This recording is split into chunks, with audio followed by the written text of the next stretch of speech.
Welcome to Notebook Summaries. In this quick country history, we're going to unpack the incredible and, well, often tragic story of Lebanon.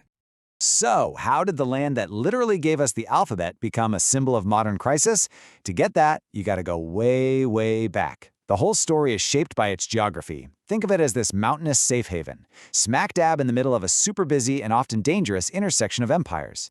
It's a tale of genius innovation, for sure, but also of nonstop struggle and honestly unbelievable resilience. All right, let's dive in. Our story really kicks off right here, on this coastal plain. This was the home of the Phoenicians, an amazing seafaring culture that thrived for, get this, over 1,000 years. Now, it's super important to get this. Phoenicia wasn't some single, unified empire. Not at all. It was more like this buzzing network of powerful, independent city-states. Think of them as the great trading hubs of their day, connecting the entire ancient world through commerce and culture. And you know, their most famous export wasn't a product, like their famous purple dye or that amazing cedar wood. Nope, it was an idea. A totally streamlined 24-letter alphabet. So simple, so elegant. And this little system, it became the foundation for Greek, for Latin, and for so many of the writing systems we still use today. I mean, talk about a world-changing innovation, right? But being in such a prime spot for trade, well, that came with a pretty big downside. Lebanon's strategic location meant that every single rising power in the region wanted a piece of it. It was a prize to be won, a land that was pretty much destined to be fought over. And so, for centuries, that's exactly what happened. You had empires come and go, one after the other, each leaving its own mark. Persians, Alexander the Great, the Romans, Arab caliphates, even the Crusaders. The coastal cities were just constantly changing hands. And right here, this is where we see the central tension of Lebanese history really take shape. See, while the coast was always getting conquered, the rugged, tough-to-reach interior of Mount Lebanon, that became a sanctuary, a refuge. And this terrain allowed unique communities, like the Maronite Christians, and a bit later, the Druze, to hold on to their own way of life. This back and forth between the international coast and the independent mountains, you've got to remember that. It's the key to understanding everything that comes next. Okay, fast forward a bit. We're now under the massive Ottoman Empire, which controlled this whole area for 400 years.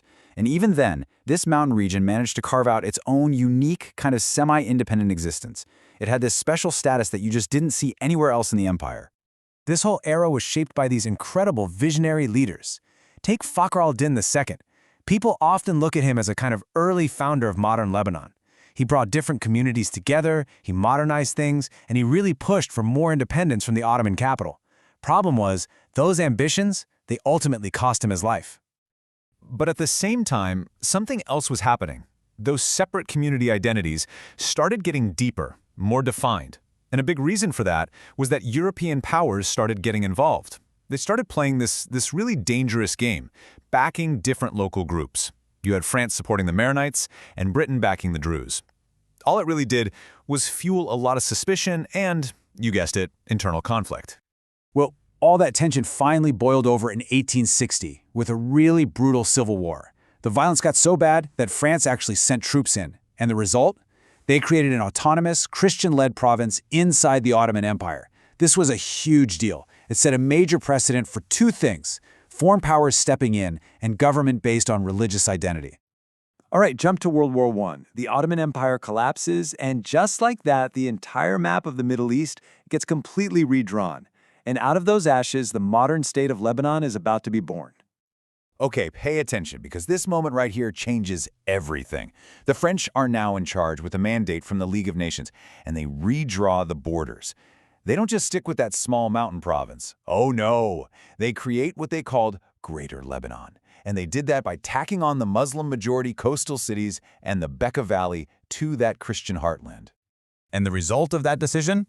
It was immediate, and it was massive. All of a sudden, with these new borders, Christians went from being a clear majority in their own province to being just a slim majority in this bigger country. This demographic shift, pretty much engineered by the French, is going to define and frankly complicate Lebanese politics for the next 100 years. So how do you manage all this new diversity? Well, the local leaders came up with a really delicate power-sharing system. It's known as the National Pact. So when Lebanon got its independence in 1943, this unwritten deal basically guaranteed each major religious group a piece of the pie. The president had to be a Maronite Christian, the prime minister a Sunni Muslim, and so on. It seemed like a practical solution at the time, but what it really did was bake sectarianism right into the DNA of the government.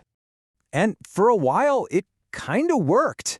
Beirut became known as the Paris of the Middle East. It was this glamorous hub for banking, for tourism, for culture. But, and it's a big but, the foundations of this paradise were super, super fragile. The spark that lit the fuse? It was the arrival of the Palestine Liberation Organization, the PLO. After they got kicked out of Jordan, they set up shop in southern Lebanon, creating almost a state within a state, and they started using it as a base to launch attacks on Israel. This just completely shattered the country's delicate internal balance and dragged Lebanon kicking and screaming into the much bigger Arab-Israeli conflict. And then, in 1975, the whole thing just imploded. A brutal 15-year civil war kicked off. And it wasn't a simple two-sided conflict. It was a total mess, a dizzying maze of alliances that were constantly shifting, foreign countries getting involved, and the consequences for regular people were just devastating.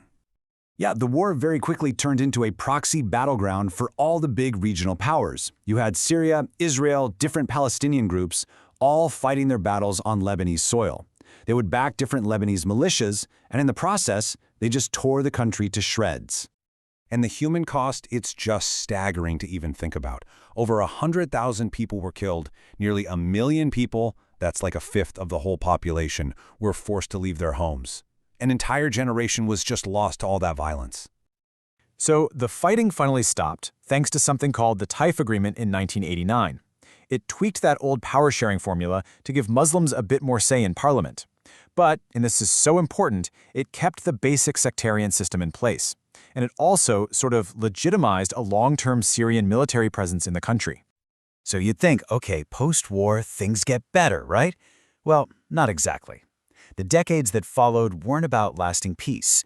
It was just this relentless cycle of one crisis after another. You had a 15-year Syrian occupation, the assassination of a prime minister, another war with Israel, then the spillover from the horrific war in Syria, all leading up to a catastrophic economic collapse, and of course, that devastating Beirut port explosion in 2020.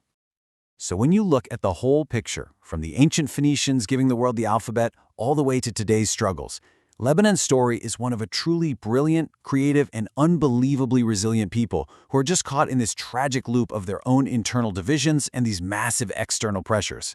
What's next? Well, that chapter has yet to be written. Hey, if you found this summary helpful, why not check out the rest of our Quick Country Histories playlist? And make sure to subscribe to Notebook Summaries so you don't miss our next deep dive. Thanks so much for watching.